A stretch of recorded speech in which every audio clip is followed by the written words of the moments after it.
سے پہلے تکبیر تحریمہ سے پہلے 5 ایسی چیزیں ہیں نماز پڑھنے کے لیے وہ ضروری ہیں، اگر وہ نامکمل ہوئی تو نماز شروع ہی نہیں ہوگی۔ شرائط کیا؟ سب سے کتنی شرائط پڑھی تھی؟ 6۔ کون کون سی؟ ذرا زور سے بتائیں۔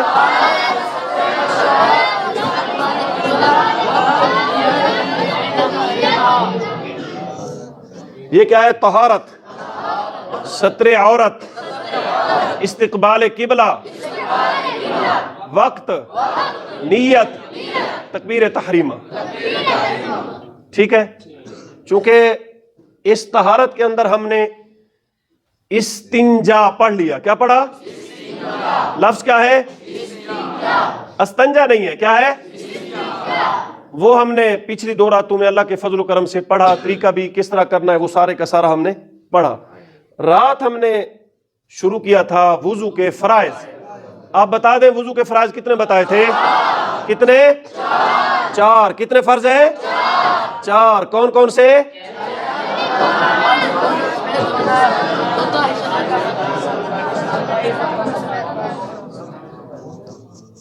یہ دیکھیں وضو کے 4 فرض ہیں۔ کتنے فرض ہیں؟ چہرہ دھونا، چہرہ دھونا، نمبر 2 بازو دھونا، کونیوں سمیت، ٹھیک ہے۔ نمبر 3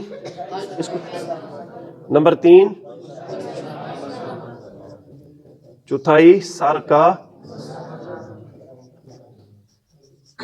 مسح کرنا۔ نمبر 4 پاؤں دھونا ٹخنوں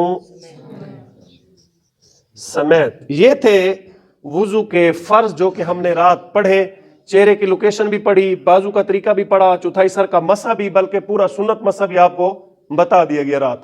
تو یہ پاؤں دھونا ٹخنوں سمیت یہ بھی ہم نے پڑھ لیا تھا۔ آج ہم نے وضو کا عملی طریقہ اور وضو کے اندر جو سنتیں ہیں وہ پڑھنے کی سعادت حاصل کرنی ہے۔ کیا کرنا ہے؟ آپ بیٹا سارے سیدھے ہو کے ذرا بات کو تسلی سے سنیں۔ اب اس کے بعد ہے وضو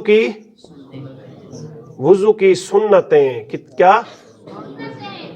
یہ مختلف کتب کے اندر مختلف طریقوں سے کم زیادہ لکھی ہیں، ٹھیک ہے نا؟ لیکن اس کے اندر ہم اس طریقے سے چلیں گے تاکہ آپ کو یاد بھی ہو سکے اور عملی طریقہ بھی ہو۔ میرے ساتھ آپ چلتے رہیں گے۔ اب ہم شروع کر رہے ہیں کس کو؟ وضو کو۔ اپنا وضو ہم نے کرنا ہے تو ابتدا کے اندر سب سے پہلے ہم کیا کریں گے؟ 1 منٹ میری بات سن لیں، پہلے میں بتاتا ہوں، آپ اپنی طرف سے نہ بتائیں۔ سب سے پہلے نیت کریں گے، یعنی وضو کی نیت کریں گے کہ اللہ تعالیٰ کی رضا کے لیے ہم وضو کر رہے ہیں، اللہ تعالیٰ کا حکم بجا لانے کے لیے ہم وضو کر رہے ہیں، یعنی نماز پڑھیں گے، تلاوت جو بھی ہوگا ہم وہ کریں گے۔ سب سے پہلے کیا ہے؟ یہ ہے نیت کرنا۔ آگے میں زیادہ نہیں لکھوں گا، تھوڑا تھوڑا سا تاکہ آپ لوگوں کو یاد ہوتا جائے۔ سب سے پہلے کیا کریں گے ہم؟ نیت کیا ہے؟ سنت مبارکہ وضو کی نیت۔ نمبر 2 تسمیہ۔ کیا؟ تسمیہ کس کو بولتے ہیں؟ بسم اللہ شریف کو۔ کس کو؟ یعنی نیت کرنے کے بعد دوسری چیز کیا ہے؟ تسمیہ، بسم اللہ شریف پڑھنا۔ لیکن یہ خیال کرنا ہے جہاں آپ وضو کر رہے ہیں وہ جگہ پاک صاف ہو۔ بسا اوقات یہ ہوتا ہے کہ لیٹرین کے اندر ہی کئی دوستوں کی ٹوٹیاں ہوتی ہیں، وہاں بھی وضو شروع کر دیتے ہیں۔ میری بات اگر وہاں ہے تو آپ لوگ بسم اللہ شریف وغیرہ کوئی دعائیں وغیرہ نہیں پڑھیں گے۔ آئی سمجھ؟ مثلا جیسے ہماری ٹوٹیاں ہیں، پاک صاف جگہ ہے، اس کے علاوہ جو اور صاف جگہ پہ آپ پڑھ رہے ہیں، وضو کر رہے ہیں، تو پھر نیت، اس کے بعد کیا کریں گے؟ بسم اللہ شریف پڑھیں گے۔ اب اس کے بعد جو تیسری بات ہے وہ ہم کیا کریں گے؟ نیت اور بسم اللہ شریف پڑھنے کے بعد دونوں ہاتھوں کو 3 مرتبہ دھوئیں گے۔ کس کو؟ 3 مرتبہ دھونا، ٹھیک ہے؟ دونوں ہاتھ کو 3 مرتبہ دھونا، یہ کیا ہو جائے گی؟ تیسری سنت ہو جائے گی، ٹھیک ہے نا؟ نیت، تسمیہ اور دونوں ہاتھوں کو 3 مرتبہ دھونا. اب یہاں تک ہم پہنچے. اب اس کے فوراً بعد کیا ہے؟ اس کے بعد ہے مسواک کرنا. کلی بعد میں ہے. کیا کرنا؟ اب کیا کرنا؟ مسواک کرنا. کیا کرنا؟ مسواک کے حوالے سے ابھی میرے پاس وقت نہیں ہے، میں نے کتب بھی ادھر ساتھ رکھی ہیں، دکھانے سمجھانے کی غرض سے صرف ایک فرمان آپ سماعت فرما لیں. وہ یہ ہے کہ وضو کے حوالے سے میرے پیارے کریم آقا علیہ الصلوۃ والتسلیم کا فرمان ہے کہ جو بندہ مسواک کے ساتھ یعنی وضو کرتے ہوئے مسواک کرتا ہے پھر نماز پڑھتا ہے، اور ایک بندہ بغیر مسواک کے وضو کرتا ہے اور پھر نماز پڑھتا ہے، جو بغیر مسواک کے نماز پڑھے گا اور جس نے مسواک کے ساتھ نماز پڑھی اس کو 70 گنا زیادہ ثواب ملے گا. کتنے گنا بولے آپ بھی؟ 70 گنا زیادہ ثواب ملے گا. یا ایک اور فرمان کے اندر ہے اس بندے کو 70 نمازوں کا ثواب ملے گا. ہم نے ثواب میں زیادتی کرنی ہے، کوشش کرنی ہے، محنت کرنی ہے، تو بہتر کیا ہے ہم مسواک کریں. اور ایک فرمان میں میرے حضور فرماتے ہیں اگر میری امت پر مشقت کا مجھے ڈر نہ ہوتا تو یہ مسواک میں لازم قرار دے دیتا. مسواک کی اتنی فضیلتیں برکتے ہیں، وہ اس کے لیے الگ سے ٹائم چاہیے. میں نے اتنا بتا دیا، اتنا ہی کافی ہے کہ ایک بندہ بغیر مسواک کے نماز پڑھے، ایک نماز کا ثواب پائے، اور مسواک والا آ جائے تو وہ 70 کا پائے. اس کا مطلب ہے ہمیں ضرور کرنا چاہیے. ٹھیک ہے. اچھا ایک اور بات، آگے چلنے سے پہلے نا یہ کام ہم اپنا ساتھ ساتھ پورا کرتے چلے جائیں. یہ ہے مسواک شریف. کرنی کیسے ہے؟ ٹھیک ہے، مسواک شریف کرنی کیسے ہے یہ دیکھیں. یہ مسواک شریف، یہ 3 انگل اوپر، ایک نیچے، اور انگوٹھا اس کو پکڑ کر، سمجھ آ گئی بات کی. اور کریں گے ایسے کہ سب سے پہلے جو اوپر کے دانت ہیں نا، اوپر کے، اور وہ بھی دائیں طرف والے، یہ مجھے دیکھ لیں، یہ میری دائیں طرف ہے. سب سے پہلے ان دانتوں کو جو اوپر والے دائیں طرف کے ہیں 3 مرتبہ، پھر بائیں طرف والے اوپر کے 3 مرتبہ، پھر 3 مرتبہ نیچے کے دائیں طرف، اور پھر بائیں طرف. اسی طرح 3 مرتبہ ہم مسواک کریں گے. ہر مرتبہ مسواک کو دھو کر دوبارہ کریں گے. جب آخر میں 3 مرتبہ دھو لینے کے بعد مسواک رکھنی ہے تو اپنی مسواک کو اچھے طریقے سے دھو کر اپنی جیب میں، پاکٹ میں، جہاں بھی آپ رکھنا چاہتے ہیں صاف ستھری جگہ پہ اسے رکھیں. اور ایک اور بات وہ یہ ہے کہ جب یہ مسواک شریف مکمل ہو جائے، آپ استعمال کی نہیں رہی، چھوٹی ہو گئی بہت، یا اسے دفن کر دیں یا کسی اچھی جگہ پہ رکھیں. گندگی وغیرہ فضول جگہوں میں اسے نہ رکھیں. وہ کیوں؟ یہ مسواک استعمال ہوئی سنت رسول کے لیے، یہ آلہ کے طور پہ استعمال ہوئی ہے، لہذا ہمارے لیے یہ قابل قدر ہوگی. سمجھ آ گئی بات کی. ایک اور بات جو آپ کے ذہن میں بھی نہیں ہوگی، بھائی یہ مسواک کتنی بڑی اور کتنی موٹی ہونی چاہیے؟ ٹھیک ہے، مسواک یہ انگلی کے برابر موٹی ہو، اور جو بڑی ہے نا ایک بالشت، کتنی؟ یہ میری ایک بالشت تھی، چلتے چلتے کم ہو گئی ہے، تو ایک بالشت کے برابر مسواک ہونی چاہیے. کتنی؟ اچھا ایک اور بات بھی سن لیں، جو بندہ ایک بالشت سے زیادہ مسواک رکھے گا، زیادہ مسواک ہوگی، بڑی ہوگی، اس کا مطلب یہ ہے اس کے لیے فرمان یہ ہے جو ایک بالشت سے بڑی مسواک ہوگی، جو بڑا حصہ ہے اس پر شیطان حاوی ہوگا. اب سمجھے بات کو؟ مطلب یہ کہ ہم نے ایک بالشت سے بڑی مسواک نہیں رکھنی. ایک بالشت کریں گے، اس کے بعد پھر چلتے چلتے جتنی کم ہوگی، جب استعمال کے قابل نہ رہی، یعنی بالکل چھوٹی ہو گئی، اب ہو نہیں سکتی، تو ہم اسے اچھے طریقے سے سنبھال دیں گے یا دفن کر دیں گے. نہیں، چھوٹی جب آپ استعمال نہ کر سکتے ہو. ٹھیک ہے، یہ بات ہو گئی. اب آگے چلے، ٹائم زیادہ ہو جائے گا. ٹائم کیا ہوا ہے؟ اچھا ایک اور بات، یہ دانتوں کی ہے، تو جو سنت طریقہ تھا وہ میں نے آپ کو بتا دیا ہے. اگر کوئی ادھر حلق کے اندر تھوڑی تھوڑی قریب قریب ڈالتا ہے تو اس کا فائدہ یہ ہوتا ہے کہ بلغم وغیرہ ویسے تو مسواک نکال دیتی ہے، اور ویسے بھی تمام فوائد ہیں مسواک کے، پیٹ کے مسائل ہیں جتنے، مسواک کرنے سے انسان کو فائدہ ہوتا ہے. اب مسواک شریف ہو گئی، اب اس کے بعد ہے کلی کرنا. کیا کرنا؟ کیا ہوا؟ कुली करना 3 मरतबा। कितनी मरतबा? 3 मरतबा कुली करना। अब देखें, हमने शुरू किया था नियत से। नियत, तस्मिया, दोनों हाथों को 3 मरतबा धोना, मिसवाक करना, कुली करना 3 मरतबा।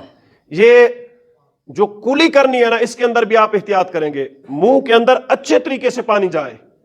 जो मुंह है, एक एक पुर्जा जो उसका है, अच्छे तरीके से कुली करें ताकि कोई जगह खुश्क बाकी ना रहे। ये क्या हो गई? ये हो गई कुली करना 3 मरतबा। इसके बाद है नाक में पानी डालना। क्या करना? 3 मरतबा। ये सारी चीजें कितनी मरतबा आएंगी? 3 मरतबा। अब सुन लें, नाक में पानी डालना कितनी मरतबा? मेरी तरफ तवज्जो करेंगे सारे। वैसे भी माशाअल्लाह आप तवज्जो में हैं तो गौर फरमाएं। नाक और कुली के लिए पानी लेने का तरीका क्या है? अक्सर दोस्तों को यह मसला रहता है, पूछते भी हैं कि नाक में पानी किस हाथ से डालें और मुंह में किस हाथ में डालें। तो सुन लें, कुली के लिए सीधे हाथ में पानी लेना है। किसके लिए? नाक में पानी डालने के लिए भी सीधे हाथ में लेना है। अगर किसी के पास मिसवाक नहीं थी, फिर अपनी उंगली से वो कर सकता है। इतनी मरतबा वो भी क्लियर हो जाएगी। पानी मुंह के अंदर और नाक में सीधे हाथ से डालेंगे। किस हाथ से बोले? सीधे हाथ से। हां, ये है कि नाक साफ करते हुए हम उल्टे हाथ की छोटी उंगली इस्तेमाल करेंगे। क्या करेंगे? उल्टे हाथ की छोटी उंगली इस्तेमाल करेंगे। लेकिन यह गौर फरमाएं, नाक के अंदर हम लोग बड़ी बेहतियाती करते हैं। अब ये तो वुजू की कुली और नाक में है, जब गुस्ल आएगा जो उसका वुजू है, अब देखेंगे तो बड़ा मसला है। नाक के अंदर अच्छे तरीके से अपनी उंगली डालें। नाक के अंदर बाल भी होते हैं। क्या होता है? बाल भी होते हैं। इन पर पानी जाए और आसानी के साथ जहां तक आप ये नरम हड्डी आगे सख्त शुरू होती है, यहां तक पानी को तसल्ली से, कुली भी तसल्ली से करें और नाक के अंदर पानी भी तसल्ली से चढ़ाएं। ठीक है। अब इसके बाद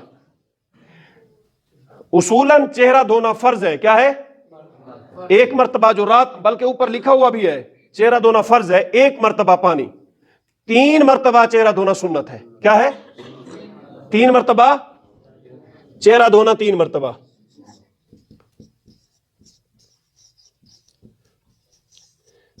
तीन मरतबा। ये देखें, अब चेहरे की तरफ आ जाएं।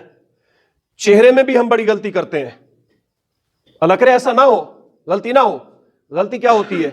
गलती ये होती है, आए और स्पीड के साथ पानी के चंद 2-4 छट्टे मारे और फिर दौड़ने की या वुजू आगे किया और बड़ी जल्दी के साथ भाई जमात जा रही है, दौड़ते हुए जमात में शामिल हो जाए। ये गलत तरीका है। जब वुजू ही ठीक नहीं है, नमाज कैसी?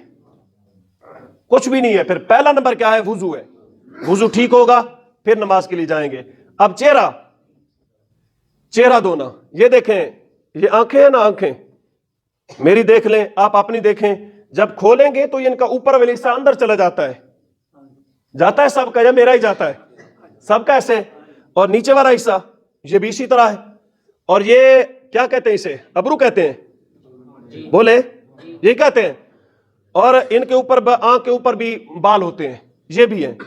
अच्छा, और ये मूंछें वगैरह, इंसान की जो मूंछ है, ये भी, इसकी बात भी है। अब इसको भी ऐसे मल कर इस पर पानी बहाएं और ये आंख के ऊपर ऐसे भी, नीचे भी, और जो नीचे वाला हिस्सा है इसके अंदर भी खाल तक पानी पहुंचाएं। अलबत्ता ये दाढ़ी है, कोशिश फरमाएं इसका हमने सुन्नत तरीके से खिलाल करना है। जिनकी घनी दाढ़ी है, जिनकी बारीक पतली है, तो वो सारा पानी पहुंचाएंगे। जिनकी घनी दाढ़ी है तो वो खिलाल करेंगे। तो आज दाढ़ी के खिलाल का तरीका भी देख लेते हैं, पता चलता है मुझे आता है या नहीं आता, या आप लोगों की क्या पोजीशन है। दाढ़ी के खिलाल का तरीका देखें। मैं आप किसी से पूछता नहीं हूं, मैं खुद बताने की कोशिश करूंगा। मैंने पहले बताया था, आप जितने मेरे दोस्त बुजुर्ग तशरीफ फरमा होते हैं, एक दूसरे की इज्जत नफ्स का ख्याल करते हुए हम बात करेंगे। आई समझ? आप मेरे लिए छोटे बड़े सारे काबिल एहतराम है। दाढ़ी का खिलाल का तरीका देखें। हाथ ऐसे रखना है। क्या करें? ऐसे खिलाल नहीं है, ये खिलाल नीचे से। कैसे? नीचे से हाथ डालेंगे, ऊपर ऐसे हाथ निकालेंगे। समझ आ रही है? इधर से भी, इधर से भी, ये खिलाल का तरीका है। और यहां नीचे तक पानी बहा देना। और दूसरी बात यह है कि जितने आज़ा हैं वुजू के, तर करना मकसूद नहीं है। एक होता है हाथ में पानी लिया तर कर दिए, ठीक है ना, और इसी तरह या चेहरे पर भी या किसी और जगह पर भी तर हाथ लोग मार लेते हैं, ये तरीका नहीं है, इससे वुजू नहीं होगा। होना ये चाहिए है भी इसी तरह कि तकरीबन 2 बूंद हर उज़्व से पानी बह जाए। क्या हो? पानी बह जाए। चेहरा है तो इस पर बह जाए, बाजू है तो इस पर बह जाए, हाथ धोए तो इस पर बह जाए। जहां जहां वुजू के अंदर जो चीज धोना जरूरी है उन पर पानी का बह जाना जरूरी है, तब हमारा वुजू होगा। अब ये क्या हुआ? चेहरा धोना 3 मरतबा। अब उसके बाद हमने करना क्या है? वो क्या है? बाजू धोने। ये फर्ज है बाजू धोना। कोनी समेत मैंने तरीका इनका कल बताया था, यहां भी अंदर भी सारा तरीका। कोनियों समेत से मतलब है कोनियों से थोड़ा आगे तक। कहां तक? कोनियों से आगे तक। अच्छा, ये 1 मरतबा धोना फर्ज है, 3 मरतबा जब आएगा तो ये सुन्नत मुबारका शामिल हो जाएगी। और जो मसा है, मसा भी रात मैंने जो तरीका बताया था, फर्ज मसा भी था चौथाई सर का, और जो तरीका मैंने बताया था उसके अंदर सुन्नत भी शामिल थी, ताकि सारे का सारा मसा हमारा मुकम्मल हो गया। अब दोबारा से मैं दोहरा नहीं सकता, तो रात मैंने बता दिया था, वो सारे दोस्त तसल्ली से उसे फॉलो करें। अब उसके बाद बाबा चलने दे। अब उसके बाद है पाँव धोना। क्या करना? पाँव धोना टखनों समेत, ये भी फर्ज है। अब 3 मरतबा इनको धोना सुन्नत है। क्या है? सुन्नत है। मैंने रात बताया था पाँव के इस तरफ पानी सही नहीं चढ़ता, हाथ मारकर बहाया जाए। ये एड़ी सख्त होती है, इस पर भी हाथ मारकर पानी बहाया जाए। और रात एक भाई पूछ रहे थे, जो उंगलियों के दरमियान का पेट है वहां पानी नहीं जाता, उसका तरीका सुन लें। ये उल्टा हाथ देखें, कौन सा हाथ है मेरा? उल्टा है। इसकी छोटी उंगली कौन सी? हाँ, अपना पाँव की उंगली का खिलाल करने का तरीका, पाँव की उंगली और हाथ की उंगली का खिलाल करते हैं वो तो आसान है। जो पाँव की उंगली हैं उनका खिलाल करने का तरीका देखें। ये छोटी उंगली लेंगे और दाएं पाँव की छोटी उंगली से शुरू करेंगे। अच्छा, आप मुझे देख ले, इस तरफ से शुरू करेंगे, ऐसे तोड़ चले जाएंगे। बस समझ आ गई? ये छोटी उंगली से शुरू करेंगे अंगूठे तक, फिर जो बायां पाँव है इसके अंगूठे से शुरू करेंगे, छोटी उंगली की तरफ जाएंगे। तो ये क्या होगा? हमारे ये पाँव का जो खिलाल है ये भी हमारा अल्लाह ताला के फजल करम से मुकम्मल हो जाएगा। तो इस तरह वुजू के अंदर फराइज के अलावा जितनी चीजें हमने पढ़ी हैं वो सुन्नत मुबारका है। तो आज के हमारे सबक में हमारा वुजू मुकम्मल हुआ, लेकिन जो कल का सबक है वो बहुत दिलचस्प है। अब ये ना कहें कि हमें बुलाने के लिए दिलचस्प कह रहे हैं। दिलचस्प इसलिए है कि वुजू तोड़ने वाली चीजें हैं। वुजू किससे टूटता है, कैसे टूटता है, यानी इतनी चीजें हैं। हम इंशाल्लाह उनको पढ़ने की सादत हासिल करेंगे, भाई किस तरह बंदे का वुजू टूटता है, किस तरह वुजू बच जाता है। उसके बाद फिर गुस्ल है, फिर नजास्तों का बयान है, जिसमें कपड़े जिस्म को पाक करने का तरीका इंशाल्लाह हम पढ़ने की सादत हासिल करेंगे। आज का हमारा सबक जो था, अल्लाह ताला के फजल करम से वुजू के फराइज और सुन्नतें हमने पढ़ ली हैं। इसके अंदर कुछ मकरूहात भी होते हैं, अब वो टाइम नहीं, इतने ज्यादा देर में उसकी तफसील बयान करता रहूं। कल अगर मौका मिला तो इसी तरह गिनती के अंदर मैं बताता जाऊंगा, ये भी मकरूह है, ये भी मकरूह है, तो आसानी के साथ हम अपने सबक को आगे ले जा सकेंगे।